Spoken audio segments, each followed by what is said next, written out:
Greetings everybody, my name is Tommy the Keyblade Master and welcome to my channel.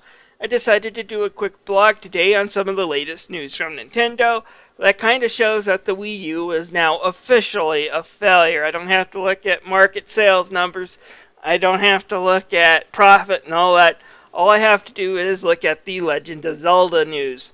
That's right, the Wii U is going to be the first Nintendo home console not to have an exclusive Zelda game to it. Yeah, it's had two HD upgrades, which one of them is you're seeing now, which is The Legend of Zelda Twilight Princess, but it has not had an exclusive Zelda game to it. All the other Nintendo consoles had an exclusive Zelda game. The NES had two Zelda games, the Super Nintendo had A Link to the Past, the Game Boy Color and the Game Boy had Link's Awakening, and the N64 had Ocarina of Time, Majora's Mask, even the GameCube had The Wind Waker.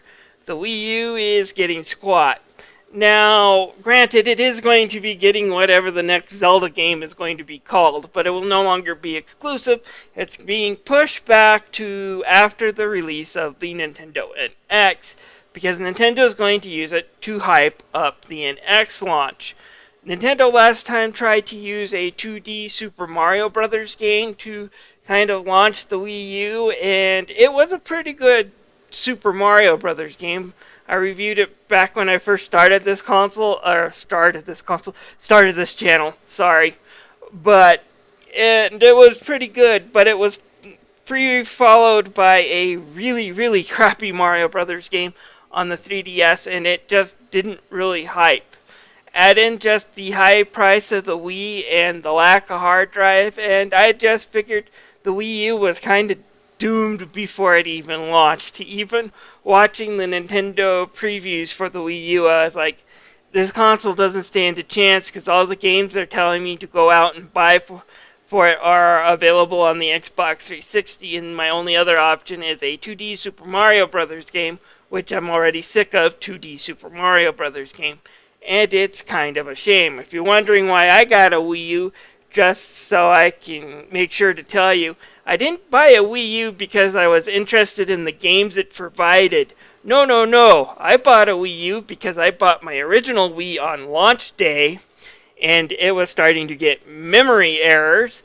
And because of Nintendo's crappy DRM policies for the original Wii, if that sucker crashed, I would be out about $400 worth of Virtual Console games. About the same price as the Wii U, so I hunkered down and I bought a Wii U. Congratulations, Nintendo, your DRM actually managed to make you sell one console to me. But at any rate, yeah, Nintendo's had a hard time getting the Wii U to sell, and like I said, it's just got a whole bunch of problems to it. Lack of hard drive is one of my big concerns. Now that I own a console, that's one of the things that keeps me going out and buying games. And yes, I know it has the option to install a portable hard drive, but it's got to be a hard drive which I plug in.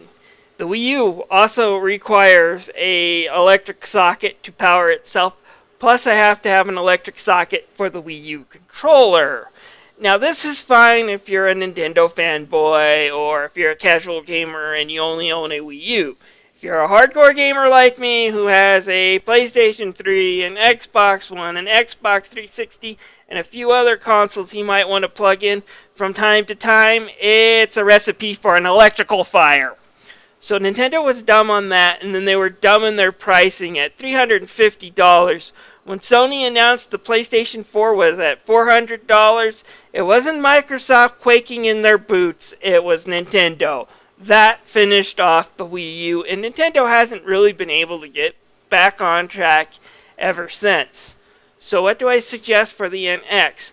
Well, a lot of people are saying it's got to be as powerful, or if not more powerful, than the Xbox One and PlayStation 4.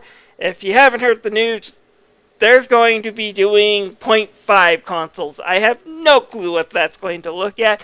It's kind of the $50 million question. What's the Xbox 1.5 going to look like? What's the PlayStation 4.5? How much is it going to cost? How is it going to affect games? Because no one knows right now. All I know is if I have to go out and buy an Xbox One after 2 years, or have to worry about my game console serial number in order to run games, I'm going to be pissed. but a lot of people are saying it's going to have to be more powerful than those. My thoughts are, it just depends on what Nintendo's going to do with the console and the pricing. Nintendo's never has made really super powerful game consoles before. What they have made is budget game consoles. It's what's made them prevail in the portable market for so long until the smartphones kind of started wrestling in and providing another alternative for portable gaming, but it was the fact that they were usually the cheap solution in the portable realm, as well as their consoles. They were usually the cheap ones to at least make the initial investment, with the exception of the Wii U, which again is too expensive. As far as any gimmicks, that's kind of what we're all interested to see, because Nintendo's always done something unique with their consoles. At least since the time of the GameCube and N64, there's been something unique about their console. And what's this unique thing going to be? Is it going to be a revolutionary idea like motion controls or force feedback in the controllers? Or is it going to be something that's overpriced and practically useless, like having a touchscreen on my controller? So it's going to be interesting to see. They're going to need some good marketing. They're going to need some exclusive games and game series from third parties. They got a lot of third-party games when they launched, but the problem was a lot of these third-party games that they were advertising were already available on the Xbox 360, and a lot of them were already in the bargain bin. So go buy a Wii U for $300, kids. Buy the exact same games you could on the Xbox 360, pay full price when you could get them at $40 to $50. So my thoughts is Nintendo needs to make the console well priced for what you're getting. That doesn't necessarily mean it has to be a powerhouse, but if it's low powered, then it better be a budget console. Their gimmick better be something that makes sense, something that improves the way I game, something that makes it different from Xbox 360 or Xbox One, PS4, and all those, but is useful. And they better start also taking a look at the competition, because their lack of social features is still kicking them in the butt. I don't have any friends that own the Wii U, so I've never really used any of their social features, but I've never heard of people saying it's easy to connect with. And that's something they need to do. It needs to be social features online. It needs to have a hard drive. It needs to be well priced for what we're getting, and it needs to have some support in it. And I think Nintendo's thinking we need to have a big game to launch with it. So Legend of Zelda is definitely a bigger game than a 2D Mario game. So it'll be interesting to see what happens. Anyways, thanks for listening to this rambling blog. This is Tommy the Keyblade Master signing out. If you have any comments, feel free to leave them down below.